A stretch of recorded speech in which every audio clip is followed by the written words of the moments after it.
Kebakaran terjadi di permukiman padat penduduk kawasan Penjaringan, Jakarta Utara. Korsleting diduga sebagai penyebab terjadinya kebakaran.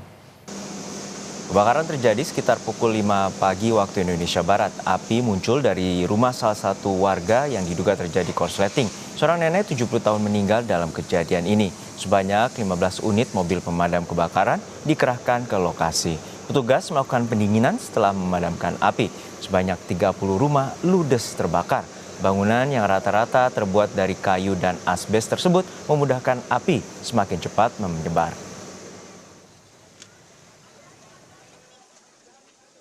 Informasi dari beberapa warga itu sumber apinya itu diduga korsleting listrik. Ya.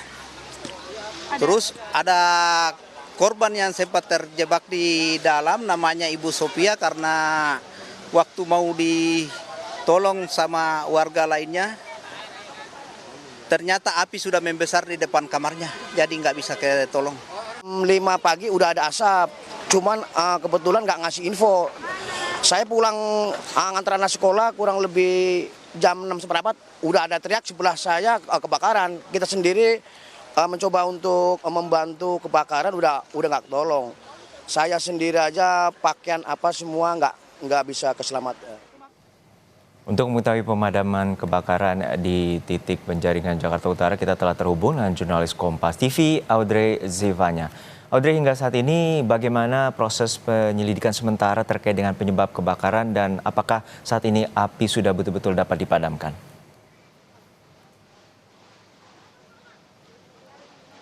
Ya, Juno dan juga saudara, saat ini memang informasi terakhir yang kami terima, penyebab yang diduga menjadi pemicu kebakaran ini dikarenakan korsleting listrik yang terjadi di salah satu rumah warga bernama Sunardi. Dan dikarenakan bangunan yang ada di lokasi pemukiman padat penduduk ini, Anda bisa lihat bersama dengan saya, ini banyak sekali bangunan-bangunan yang terbuat dari kayu dan juga ada asbes. Dan juga bisa dikatakan memang dikarenakan bangunan ini bisa disebut sebagai rumah semi permanen, ini memudahkan api semakin cepat menyebar dan berkobar begitu luar biasa. Dan juga selain rumah semi permanen tadi, ada juga sebanyak kurang lebih 30 lapak ini ada di lokasi pemukiman, dan juga lapak-lapak tersebut berisikan adanya banyak kain, kemudian plastik, kertas, serta barang-barang yang mudah terbakar lainnya. Dan juga tadi api ini sudah bisa dipadamkan setelah kurang lebih selama 2 jam petugas pemadam kebakaran ini melakukan pemadaman, dan tadi petugas damkar ini juga ternyata sudah mengerahkan sebanyak 18 unit ke titik lokasi kebakaran. Dan sekarang kalau Anda lihat, ini petugas damkar masih melakukan pendinginan dimulai sejak pukul 8:30 pagi tadi. Pendinginan masih akan terus dilakukan dikarenakan tadi saya katakan ada banyak sekali barang-barang yang mudah terbakar di sini. Sehingga waktu lamanya pendinginan ini tidak bisa ditentukan akan berakhir sampai kapan. Dan juga info terbaru yang kami terima tadi dari Perwira Piket Pemadam Kebakaran Jakarta Utara, ini disebutkan bahwa ternyata ada sebanyak 120 rumah petak dan juga ada sebanyak 35 lapak yang ludes terbakar di lokasi titik kebakaran ini.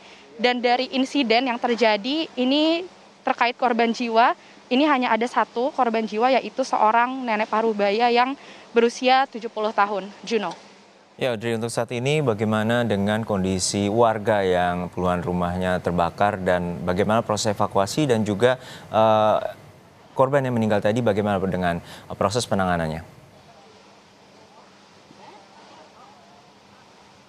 Ya, terkait dengan warga yang rumahnya ini menjadi korban kebakaran, mereka semua berhasil menyelamatkan diri.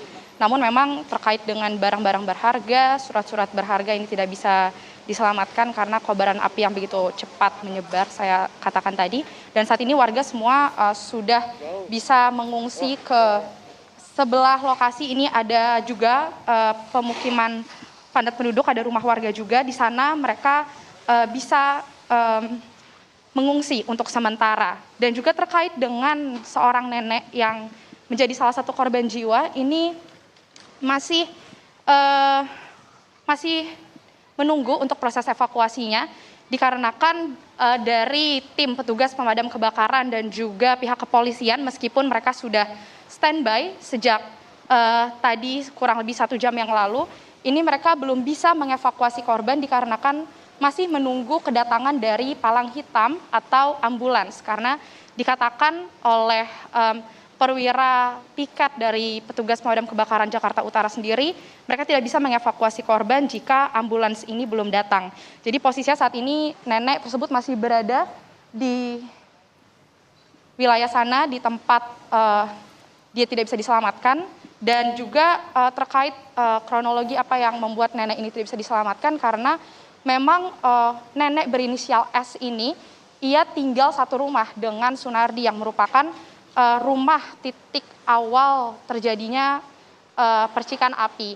Dan pada saat itu juga kondisi nenek ini sedang berada di kamar dan tidak bisa diselamatkan karena api yang berkobar begitu besar di depan kamar nenek sehingga warga yang tadinya mencoba menyelamatkan ini lebih fokus untuk menyelamatkan diri sendiri dan tidak ada waktu sama sekali.